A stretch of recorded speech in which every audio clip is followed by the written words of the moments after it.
A billionaire's newborn daughter disappeared from a hospital, and everyone thought she was dead.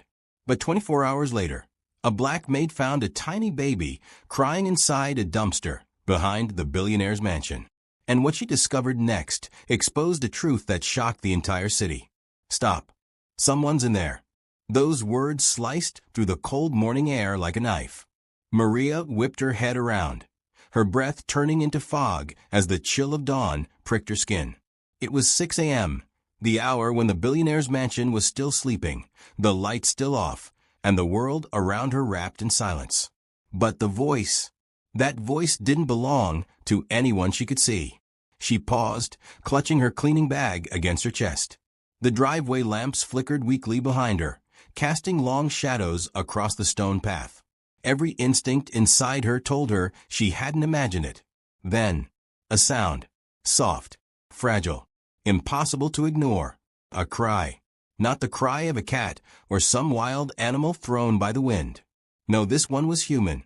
A tiny, trembling wail, so weak it sounded like the last breath of a fading life. Maria's heart thudded painfully against her ribs. She dropped her bag instantly, the clatter echoing across the quiet property, and sprinted toward the source of the sound. Her shoes hit the pavement hard as she crossed the backyard, passing the trimmed hedges, the empty garden chairs, and the marble fountains that hadn't been turned on yet.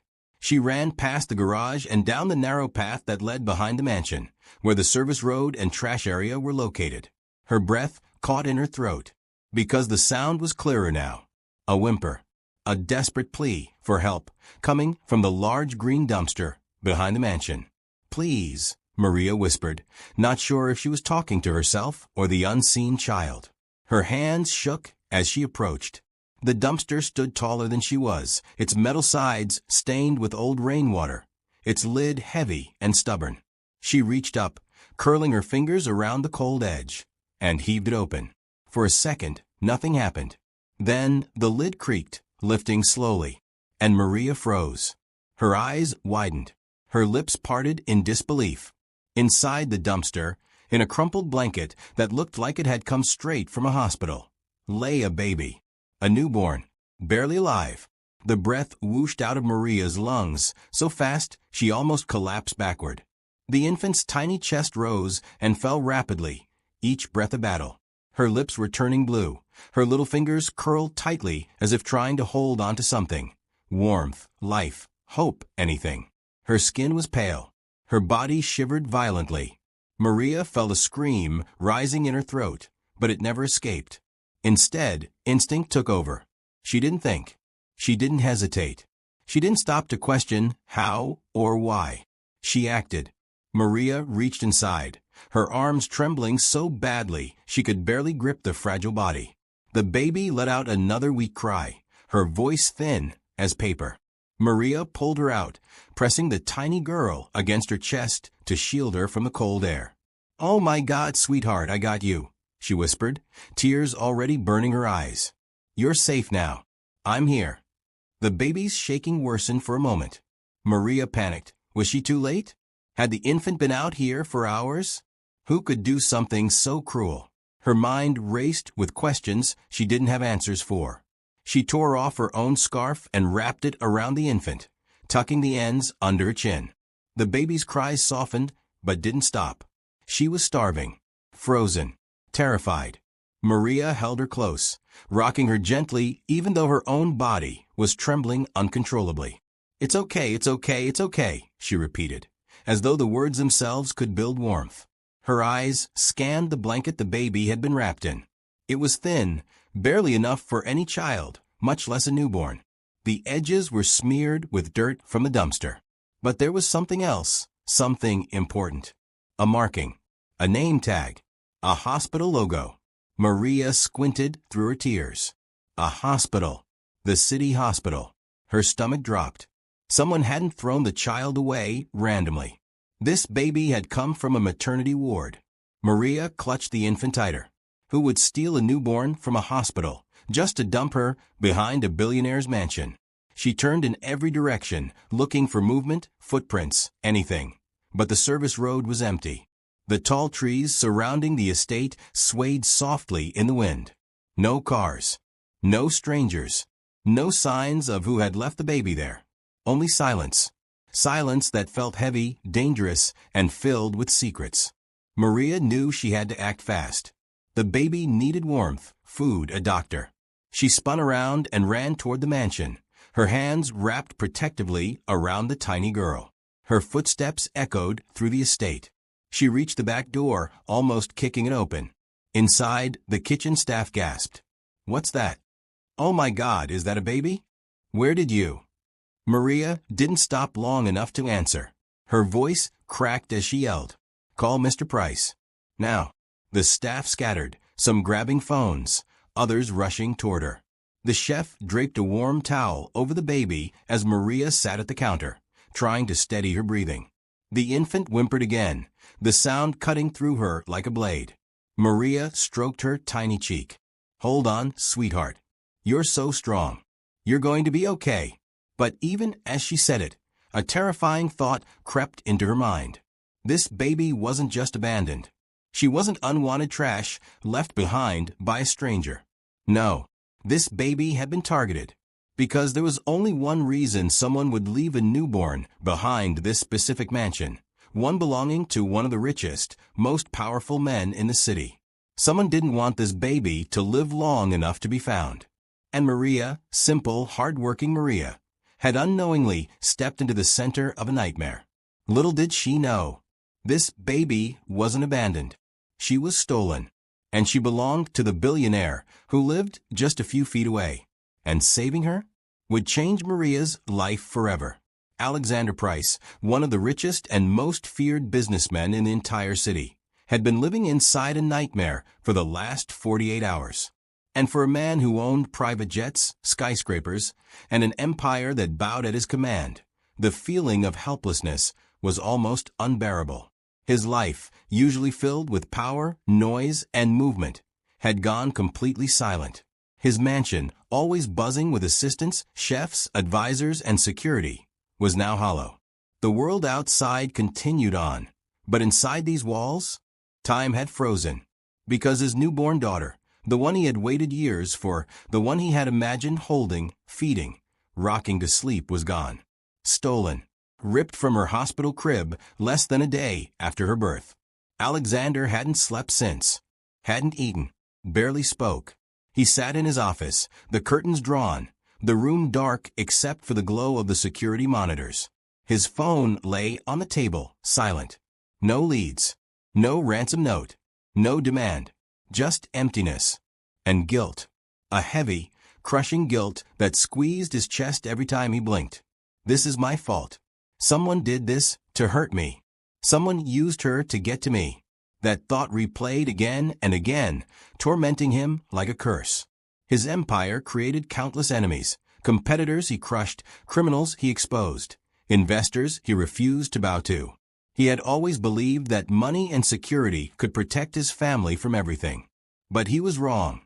Alexander leaned back in his chair and closed his eyes, the memories stabbing him like knives. Elena, his beautiful wife, had smiled weakly as she held Amelia for the first time. Alexander had taken his daughter in his arms, the smallest, softest thing he had ever touched, and promised her she would always be safe. 12 hours later, she was gone. His security team was useless. The detectives had nothing. Even the hospital cameras showed only shadows. Alexander pressed both hands to his face, trying to steady his breathing, but it came out ragged and uneven. He felt like he was suffocating. Then, a scream echoed through the mansion. Not a scream of terror, but of shock. "Sir, sir, come quickly." Alexander's chair fell backward as he bolted to his feet. He ran, not caring that his legs were weak from exhaustion. He pushed through the hallway, down the marble steps, past the startled guards. And then, he saw her. Maria. The quiet maid who barely spoke, the one who always arrived early and left last. She stood in the center of the foyer, her apron still dusted with dirt, hair messy from running, and, in her arms, a baby. A tiny baby wrapped in a thin, filthy blanket. The world tilted. Alexander stumbled forward, his breath catching. "No," he whispered. "No, no, no." Maria lifted the child slightly, her voice trembling. "Sir, I found her. Behind the mansion. She was inside the dumpster. I think this is your daughter." For the first time in 2 days, Alexander felt blood rush back into his fingers. He moved toward Maria like a man walking through a dream. The closer he got, the harder his heart pounded, until it felt like it might burst. And then he finally saw the baby's face. Her tiny nose, her soft cheeks, her trembling lips. One look was all it took. His knees buckled. "Amelia? My Amelia." His voice cracked in the most painful way, sharp, raw, unfiltered. He dropped to the floor, hands shaking uncontrollably, as Maria knelt with him and gently placed the baby into his arms. Alexander held his daughter against his chest, gripping her like she was the only anchor keeping him alive. He cried. Not quiet tears, but deep, broken sobs that shook his entire body. A billionaire who built empires collapsed on his knees in his own hallway, cradling the child he thought he had lost forever. The staff stood back, watching silently, their eyes wide, their hands over their mouths. No one had ever seen Alexander Price cry, not at business failures, not at lawsuits, not even at his father's funeral. But this shattered him. "Amelia, my baby, my girl," he whispered over and over, pressing his face into her tiny shoulder. "You're alive. You're alive." He kissed her forehead, her cheeks, her cold little hands. For a moment, the world closed around just them, a father and daughter reunited in the most impossible way. But then, the questions hit him, hard. He looked up at Maria with red, swollen eyes. "Where did you find her? How long was she outside? Was she alone? Did anyone see anything? Who would do this?" Maria swallowed, shaking her head. "I don't know, sir. I went behind the house when I heard crying.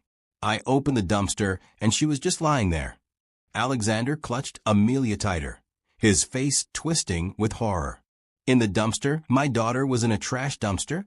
His voice shook with a mix of disbelief and rage. Maria nodded. "Wrapped in this blanket." She held it up, the same thin hospital cloth Amelia had been swaddled in the day she was born. It was stained now, but something on the edge caught her eye. A name tag. A small label, faded but readable. Maria's voice was barely above a whisper. "Sir, the blanket has your wife's name on it." Alexander's body went still. Maria showed him the words etched in neat black ink. "Elena Price, mother." The temperature in the room seemed to drop. Alexander stared at the blanket, unable to speak. His throat burned, his mind spinning. Why was Elena's blanket with Amelia in a dumpster? How did his wife's name end up tied to the child's disappearance? What wasn't he being told? Maria stepped back slowly, sensing the storm building in the room. Because that single label, that single clue, was not just a piece of fabric. It was a fuse. A fuse that, once lit, would blow open secrets so dark, so buried, so shocking. The world wasn't ready to hear them. And Alexander Price? He had no idea his nightmare was only beginning. For the first time since the chaos began, Alexander really looked at Maria. Not just as the quiet maid who mopped floors and cleaned rooms without being noticed. Not just as another employee living in the shadows of his enormous mansion. But as a woman who had done something none of his wealth, security, or power could do. She had saved his child. "Why were you outside so early?" he finally asked, his voice calmer but still shaky from hours of fear. Maria stood with her hands folded in front of her, her shoulders tight. She was terrified she had somehow overstepped her place, despite saving Amelia's life. I come early every day," she said softly, "to help the kitchen staff prepare breakfast. I don't clock in yet. I just wanted to be useful. I didn't want anyone to know."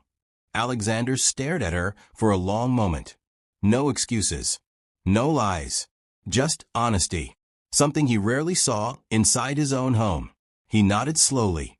"Thank you, Maria." Those words meant more to her than he could ever understand. The next hours were a storm. Doctors filled the mansion, racing to check Amelia's vitals. Nurses rushed through hallways carrying blankets, warmers, bottles, medication. The baby cried weakly, her tiny chest rising and falling too fast. Maria held her gently through it all, rocking her, humming softly, keeping her warm. Security guards ran across the property.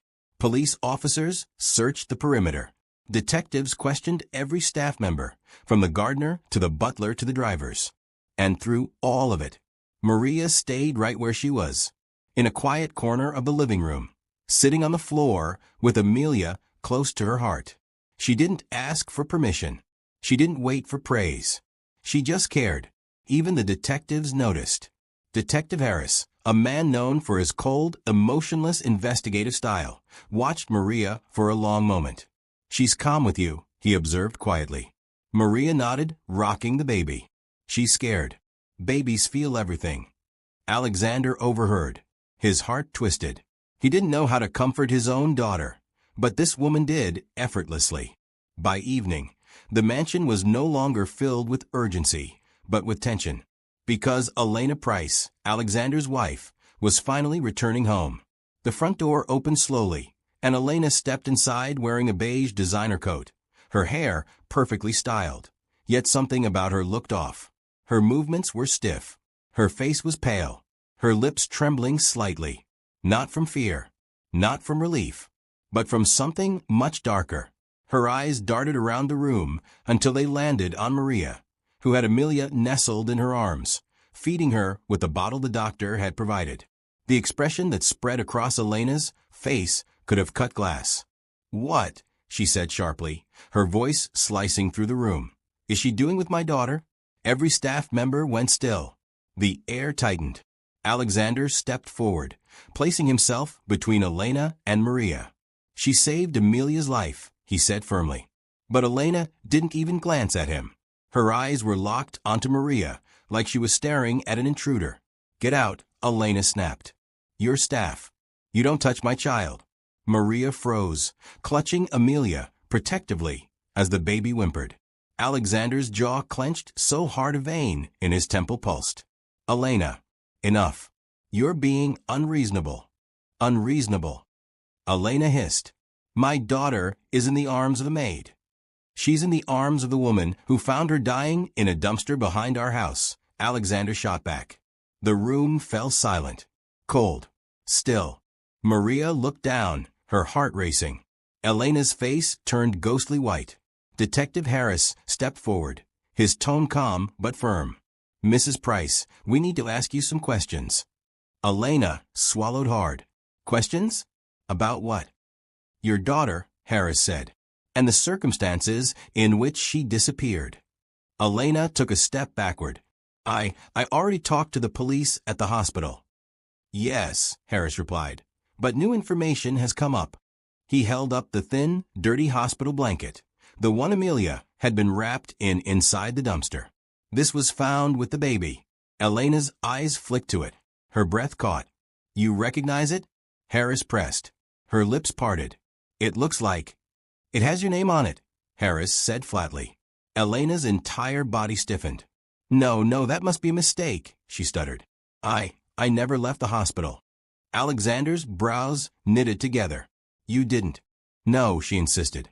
"Not once." But Harris reached into his folder and pulled out a small stack of printed screenshots. He handed them to Alexander first. Alexander's hands shook as he flipped through the images. His wife, leaving the maternity ward, at 3 a.m., carrying something wrapped in a blanket. "Elena," his voice cracked. "What did you do?" Elena's breaths came fast and shallow. Her eyes darted around the room like a trapped animal. She opened her mouth, but no words came out. Her fingers twitched. Her knees wobbled. "Answer me," Alexander whispered, devastated. But Elena said nothing. She didn't need to. Her silence was louder than any confession. A silence that trembled with guilt. A silence that stained the air. A silence that told everyone in the room. She knew exactly how Amelia ended up in that dumpster. And the truth she was hiding was about to break the entire family apart. The truth didn't come out all at once. It came in fragments, in shaky breaths, in broken sentences, in whispers Elena didn't even seem to understand herself. Detective Harris, Alexander, and the team of specialists gathered in the sitting room, while Elena clutched her own arms like she was freezing. Her once perfect posture collapsed into a trembling, confused shell of a woman. At first, she denied everything. Then she cried. Then she screamed. Then she stared blankly at the floor, unable to form a full sentence. A psychiatrist was called in. After an hour of questioning, analysis, and observation, the truth finally spilled into the room like a slow, painful flood. Elena wasn't evil. She wasn't malicious. She wasn't trying to hurt Amelia out of hatred. She was sick. Elena had postpartum psychosis, a rare but severe mental breakdown that can strike after childbirth. A condition that twists reality, blurs logic, plants fears where none exist. She wasn't thinking like herself. She wasn't even thinking like a person who understood the world around her. In her panicked, unstable state, Elena became convinced that Amelia was cursed. That the baby's crying meant she was rejecting her as a mother.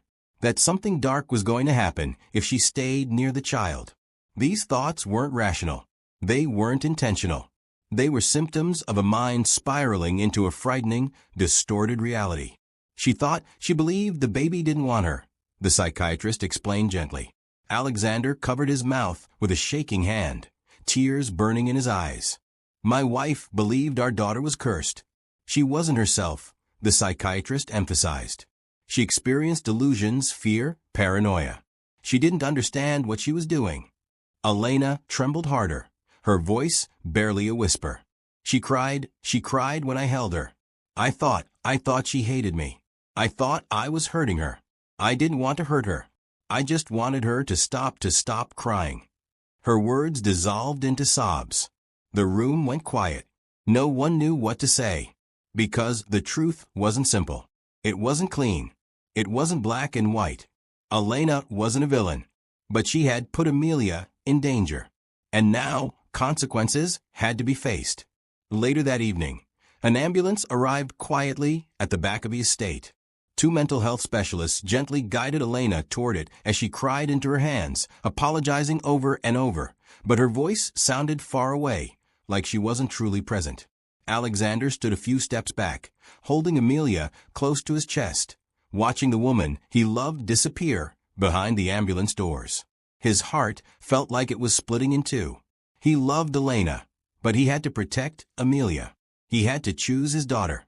The vehicle pulled away slowly, its lights flashing softly against the driveway as the gates opened to let it out.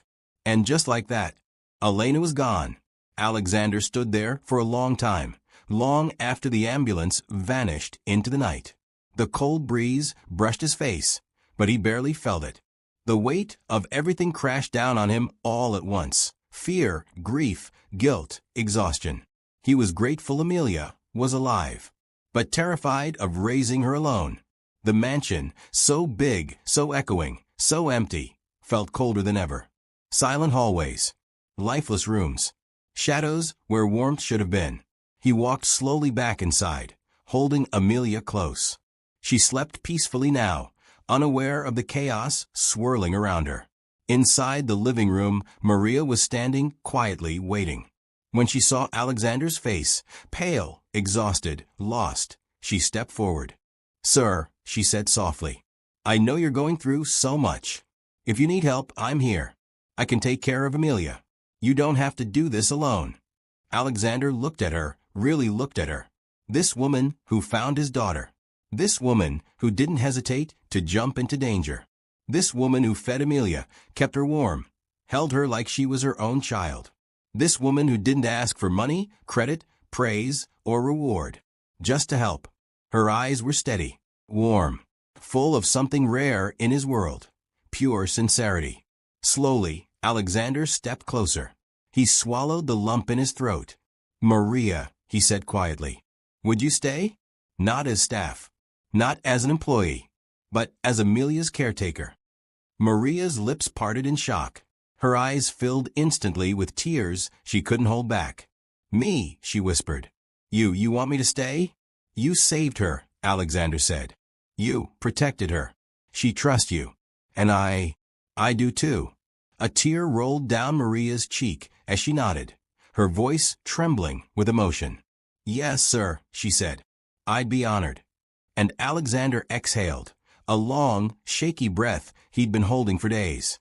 For the first time since Amelia disappeared, he felt a glimmer of hope. He handed Amelia gently to Maria, and the baby nuzzled into her chest like she belonged there. Maria looked down at the tiny girl, smiling through tears. From that moment on, Maria wasn't the maid anymore.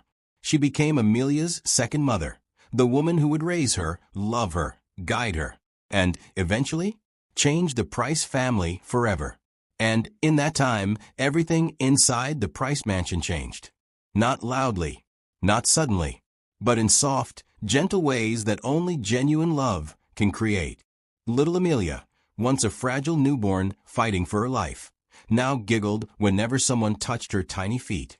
Her eyes, big, brown, and shining with innocence, always searched for one person, Maria.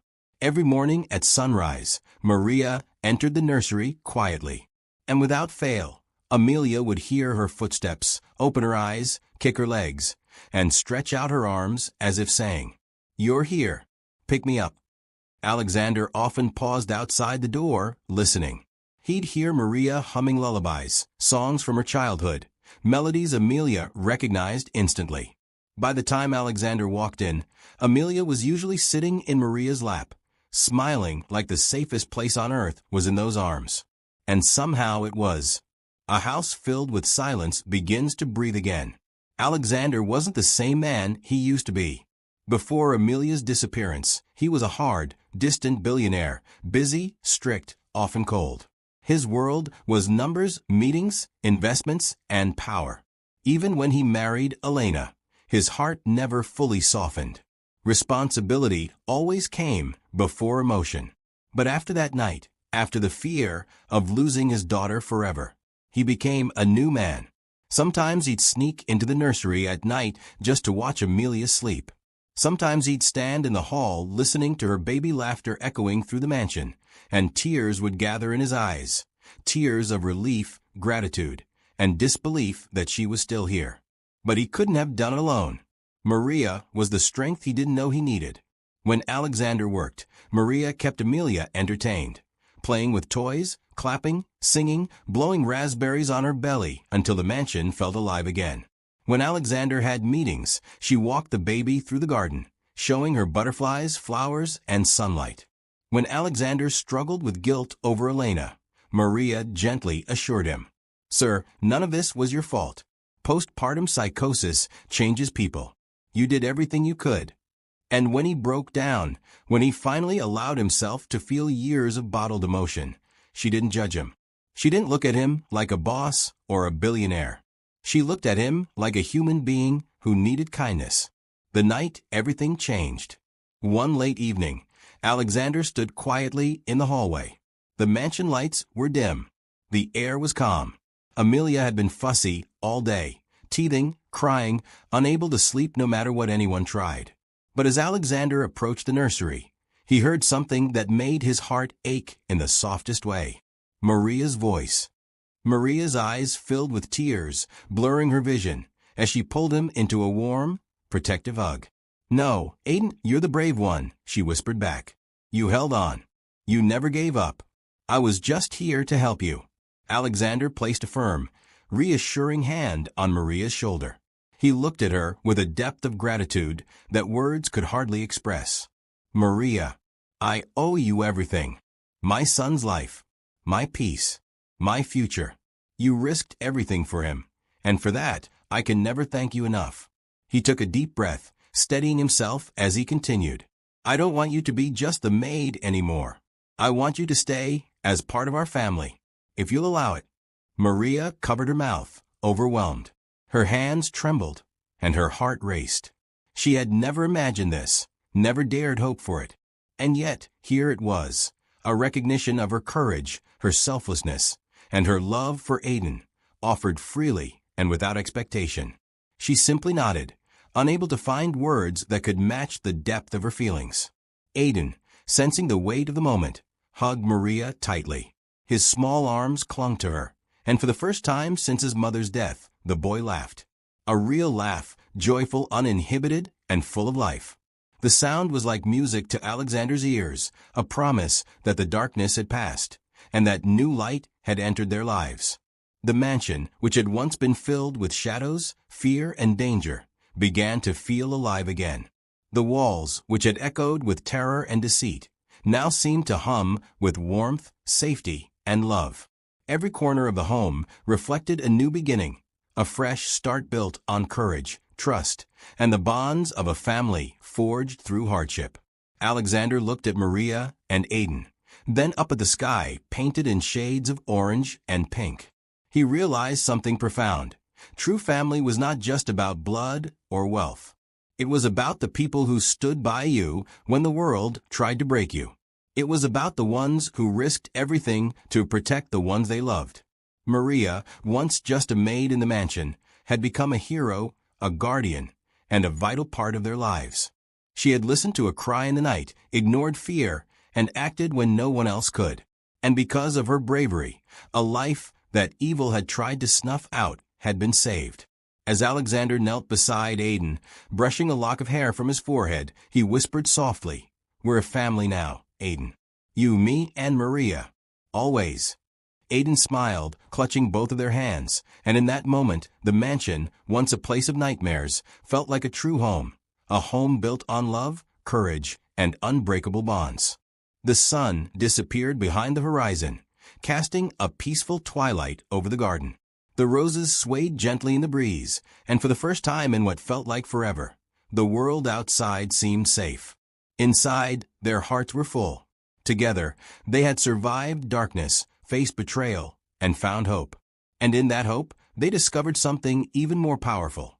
Sometimes, the bravest heroes are the ones who simply answer a desperate cry in the night. Because one brave maid had listened, and in doing so, had saved a life that evil tried to bury, and had helped build a family stronger than any obstacle the world could throw at them. In the end, it wasn't money, power, or privilege that saved Amelia. It was the compassion of a woman the world overlooked. Maria didn't just rescue a child. She rebuilt a family, healed a broken father, and proved that heroes come from the most unexpected places. If this story touched your heart, make sure to like, share, and subscribe.